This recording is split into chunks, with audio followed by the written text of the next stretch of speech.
Olá, pessoal! A nossa aula de hoje vai ser sobre poder familiar, previsto aí do artigo 1630 a 1638 do Código Civil. Então, o que é o poder familiar? É a autoridade jurídica que os pais têm sobre seus filhos, né, enquanto menores, no intuito de promover a educação, a preservação dos interesses deste menor. E o poder familiar é o antigo pátrio-poder, só que essa expressão pátrio-poder deixou de ser utilizada. Então, hoje a gente utiliza a palavra poder familiar. Embora tem alguns autores, como o professor Valci, Ana Carolina Brochado Teixeira, que utilizam a expressão autoridade parental, né? Porque esse vocábulo autoridade ele é mais condizente com a concepção atual das relações parentais, né? Traz a ideia de função e ignora a ideia de poder. E o parental traduz melhor essa relação de parentesco por excelência, presente na relação entre pais e filhos, né? Onde tem a legitimidade para embasar a autoridade. Né? Então, a expressão pato-poder deixou de ser utilizada porque pato-poder dava ideia de poder do pai sobre o filho. Na verdade, não, né? É o poder dos pais sobre o filho. E aí hoje alguns autores, né, criticam essa expressão poder familiar, porque a nova concepção de família entende que não existe um poder, mas mais uma autoridade.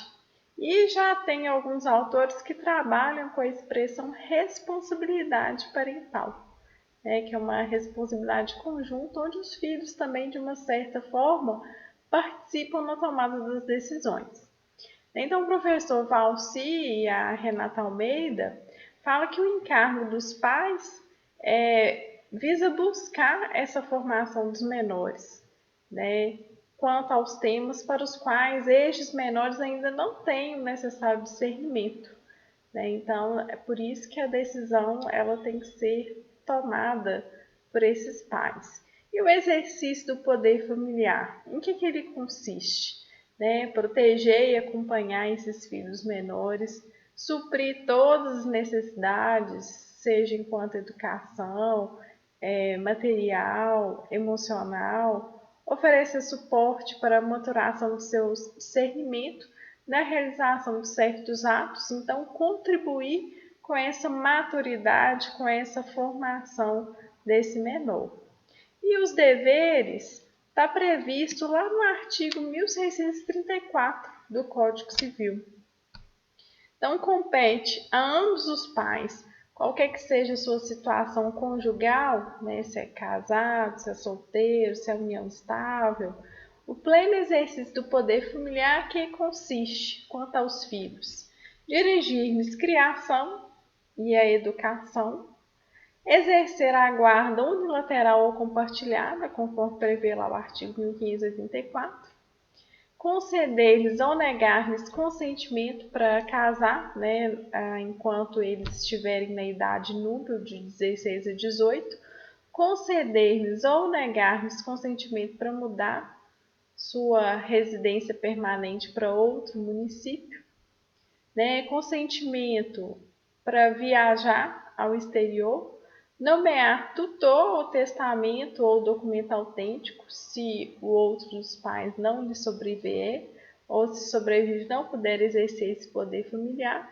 representá-los judicial ou extrajudicialmente até os 16 anos e assisti-los após essa idade, né, de 16 aos 18, nos atos em que forem partes, suprimindo-lhes o consentimento. E reclamá-los de quem legalmente os detenha, né? Então, se alguém está com a guarda de fato ou está com essa criança, com esse adolescente, então os pais podem ir lá e buscá-los. E exigir que eles prestem obediência, respeito e os serviços próprios de sua idade ou condição. Então, algumas alterações foram feitas pela Lei 13.058 de 2014, que é a Lei da Guarda Compartilhada, né? Então, a convivência familiar é um dos principais direitos concedidos às pessoas, né? Que está previsto lá no artigo 227 da Constituição da República. E o poder familiar, ele acaba gerando aos pais a obrigação de pessoalmente criarem seus filhos, né? Isso é a responsabilidade dos pais, né? Não sendo solucionados os dissensos surgidos entre os pais no exercício do poder familiar, então a justiça que vai decidir. Isso aí depois vocês podem consultar lá o artigo 1631 do Código Civil. O Estatuto da Criança e do Adolescente, ele vai determinar que é obrigatória a matrícula dos filhos menores em instituição regular de ensino, né, que deve ser promovida pelos pais. E aí também para reforçar, a Lei de Diretrizes e Bases da Educação, que é a Lei 9394 de 96, vai determinar que os estabelecimentos de ensino terão a incumbência de informar os pais sobre a frequência, rendimento dos alunos e a execução da proposta pedagógica da escola. Então, o que seria o homeschool?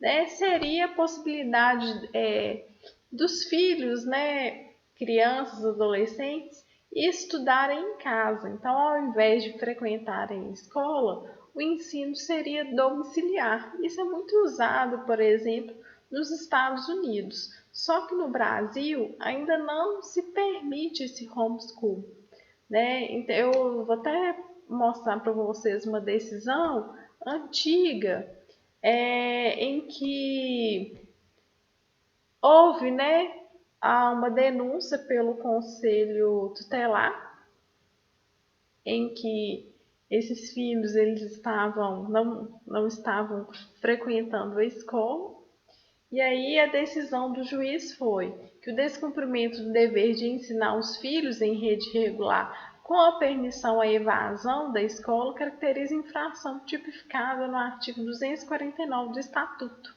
né, ensejando a aplicação da sanção pecuniária prevista naquele dispositivo contra os pais. Né? Então, ainda que na decisão tenha sido demonstrado que os filhos, né, ainda adolescentes, eles fizeram um teste e tinham passado no vestibular, né? Então a mãe era engenheira, ela largou o serviço para estar ensinando essas disciplinas, né? Que a criança, que esse adolescente teria que ver na escola. E aí a mãe demonstrou que o conhecimento dos filhos era bem maior do que se eles estivessem na escola. Mas aí, contrariamente, foi argumentado que na escola não se aprende apenas a teoria, né? Então existe uma série de outros fatores que fazem parte da formação da criança, que é a questão de convivência diária, né? A questão da presença. Então, isso faz parte do aprendizado, do amadurecimento e do conhecimento. Então, não se permite o ensino domiciliar. Só que aí, isso aí foi uma decisão, se não me engano, foi em Minas Gerais, se não me engano, na comarca de Timóteo. Então, tem um enunciado do FONAJUP, que é um Fórum Nacional de Justiça Protetiva, que fala que esse ensino domiciliar, o homeschool, ele vai violar o direito à convivência comunitária e o princípio do melhor interesse da criança, uma vez que vai impedir a socialização, o controle da evasão escolar pelo Conselho Tutelar, e cabe aos entes federativos oferecer escola pública gratuita, integral, próxima à residência da creche ao ensino superior, com a valorização dos professores, visando ao pleno desenvolvimento da criança e do adolescente, né, preparando essa criança e adolescente para o exercício da cidadania e a qualificação para o trabalho. E o que os pais argumentaram também, que essa questão de socialização, de convivência, embora eles não frequentassem a escola, que eles teriam no dia a dia deles, com amigos, com vizinhos, né? Então, que isso não seria impedimento para o homeschool. Mas aí veio esse enunciado 18 do FONAJUP e também as decisões são nesse sentido de que não se pode ter o homeschool, né? Então, o Brasil ainda não aceita. E recentemente, né, 2019, o Bolsonaro submeteu um projeto de lei 2401, né, de proposta de homeschool, né, que estabelece que os pais que optarem por esse modelo, eles vão ser obrigados a fazer uma espécie de matrícula em uma plataforma virtual do Ministério da Educação que vai ser renovada anualmente. Os estudantes eles vão ser submetidos a avaliações todos os anos para obter um certificado de aprendizagem. Então, o projeto tem uma comissão especial, então está para ser decidido. Agora, com esse estudo remoto, não sei se essa ideia vai pegar muito para aqueles pais que, hoje, com esse ensino à distância, nessa pandemia, pode ser que tenham certa dificuldade para ensinar os filhos. Mas, na verdade, o homeschool é para aqueles pais que desejam. Não é qualquer situação também que cabe, porque tem famílias que não têm condição nenhuma de promover essa educação em casa.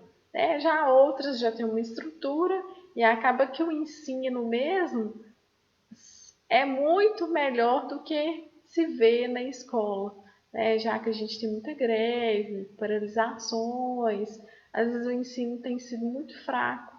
Então, é algo a se pensar. Vamos ver, o resultado desse projeto de lei, que é de 2019. Então, cabe aos pais representar os filhos, ou assisti-los no exercício dos atos da vida civil, nomear tutor, conceder-lhes ou negar consentimento para casar, e além, de exigir desses filhos respeito e obediência. Então, a autoridade ela não pode ser vista como autoritarismo. Então, ser obediente também não quer dizer que o filho deve ser submisso.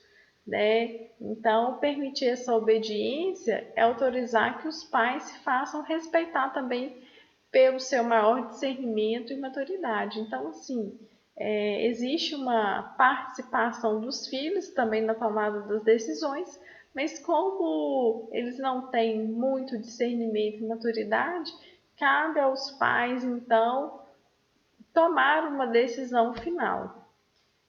Além disso, a guarda, que é inserida dentro do contexto do poder familiar, é direito dos pais ter essa guarda. Então, somente vai passar a guarda dos pais para terceiros, para uma família substituta, somente se os pais não tiverem condições de dar o suporte necessário que a criança, que o adolescente precisa. Então, em relação ao patrimônio dos filhos, a titularidade do poder familiar dos pais não se resume à proteção dos menores em si, mas os pais acabam administrando esses bens dos filhos. Então, a administração fica a cargo dos pais, e então os pais têm essa competência de gerenciar os bens dos filhos, e o artigo 1691 do Código Civil fala que os pais não podem alienar, vender ou gravar de ônus real os imóveis dos filhos, nem contrair em nome deles obrigações que ultrapassem os limites da simples administração, salvo por necessidade ou evidente interesse da prole, mediante prévia autorização do juiz. E tem direito aos pais ao usufruto dos bens dos filhos até o fim do poder familiar. Então, se o bem der frutos, renda, ela há de ser usada em seu benefício, não podendo ser de titularidade dos pais pelo fato dos pais serem usufrutuários. Então, os bens que não ficam sobre a gerência e usufruto dos filhos, quais são? Os bens que tenham sido deixados aos menores por herança ou doação e cujo sucedido doador tem imposto tal condição ou nomeado um curador especial para deles cuidar. Então, se a criança recebeu por herança ou doação, e aí vem uma cláusula que os pais não administrariam esses bens e seria um terceiro ou um curador especial, então esses bens não podem ficar sob a gerência dos pais. Os bens herdados pelos menores em sucessão, da qual os pais tenham sido excluídos, né, a fim de garantir a eficácia dessa pena civil imposta aos ascendentes. Os bens frutos do trabalho do menor, já com 16 anos completos, porque a causa de sua aquisição demonstra discernimento do incapaz, e os bens que já eram de propriedade do filho antes do reconhecimento do pai ou mãe, a fim de evitar que a declaração de duelo filial tenha sido em virtude do patrimônio que o filho tem. Então, se o pai ajuizou uma ação de reconhecimento de paternidade, né, tendo esse filho, exposto filho vários bens, né, esses bens não poderão ser administrados por esse pai. E existe a possibilidade de extinção, perda e suspensão do poder familiar. Então, o poder familiar extingue-se assim que o menor obtiver a capacidade civil plena, ou seja, completar os 18 anos, pela maioridade ou pela emancipação. Se o filho ou ambos os pais falecerem ou tiver sido desfeito, né, o vínculo parental originário, antes de completar essa etapa de amadurecimento fisiopsíquico do menor, também uma forma de extinção, e por decisão judicial, que busca preservar o interesse do menor, que está previsto lá no caso do artigo 1638. Então, o que diz o artigo 1638?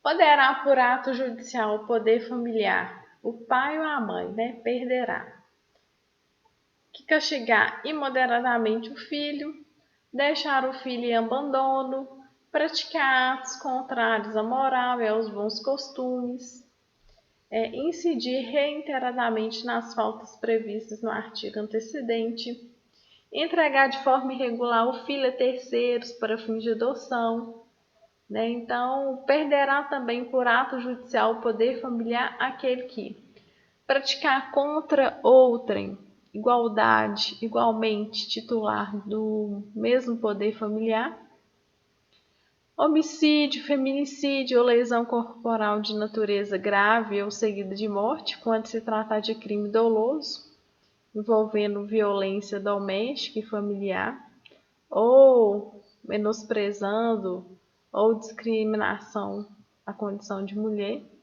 caso de estupro ou outro crime contra a dignidade sexual, praticar contra o filho ou filha ou outro descendente, homicídio, feminicídio, lesão corporal de natureza grave ou seguida de morte, quando se trata de crime doloso, envolvendo violência doméstica, familiar ou menosprezo, e estupro de vulnerável ou outro crime contra a dignidade sexual sujeita à pena de detenção. Então, essas são algumas regras do artigo 1638. Então, a perda do poder familiar não vai extinguir a relação de parentesco existente entre pais e filhos, né? O que ainda fundamenta o dever de obrigação alimentar entre eles. E existe a possibilidade de uma interrupção temporária e reversível da perda do poder familiar. Então, seria a suspensão da perda do poder familiar, previsto no artigo 1637, em caso de abuso de autoridade, descumprimento dos deveres parentais, provocação da ruína do patrimônio dos filhos, condenação criminal em pena de prisão por tempo superior a 2 anos.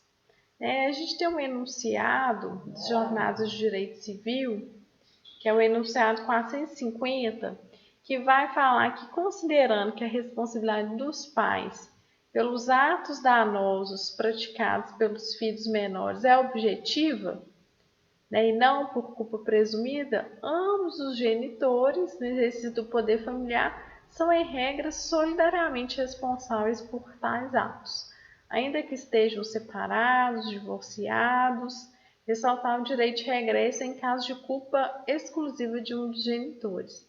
Então, se o filho pratica algum ato que cause dano, a responsabilidade aí é de ambos os genitores.